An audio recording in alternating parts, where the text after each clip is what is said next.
Hi, Mike's Carburetor Parts here. I just want to show you how to set the float level on a Carter 1-barrel BBS, and it's fairly simple to do. You don't need the gasket on. You need a ruler. Now I have this metal ruler. It doesn't hurt if you had one of these in your possession. Our kits come with this little paper ruler that you can also use, but serious mechanics will have a metal ruler. Okay, so here we go. What we're going to do is we're going to hold the float up against the float pin. Okay, we're not going to press too hard because we don't want to damage the vite and tip, but just hold it up against it like so. And we're going to measure each float from the top of the float bowl down to the top of the float. And in this case, 1, 2, 3/16. That's okay. We want to measure both sides, because they need to be the same. If they're not, adjust accordingly, adjust the arms. So if we need to adjust it, we'll have to back out the needle and seat and take the float out. And we're going to bend this right here, this little tab. Okay. Doesn't take much. I probably bent it too much. I want to get close to 1/4 inch. Now,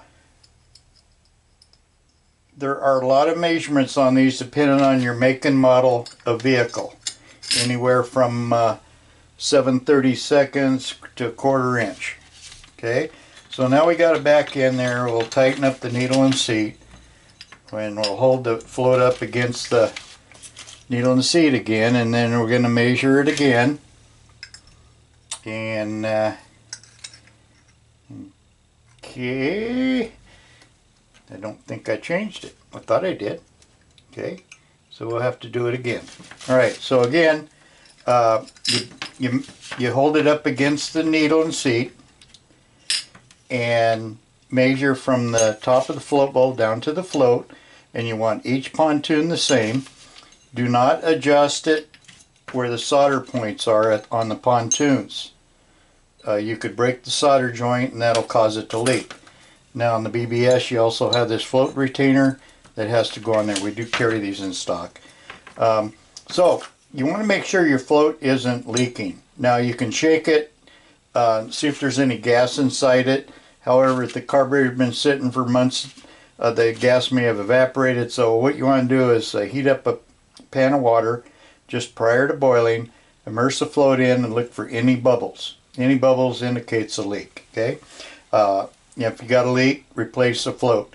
Very hard to repair a float with soldering, which I have done, but it's a bitch at best. Okay, so that's the simple float adjustment on a Carter BBS, and we appreciate you watching our videos. Thank you very much.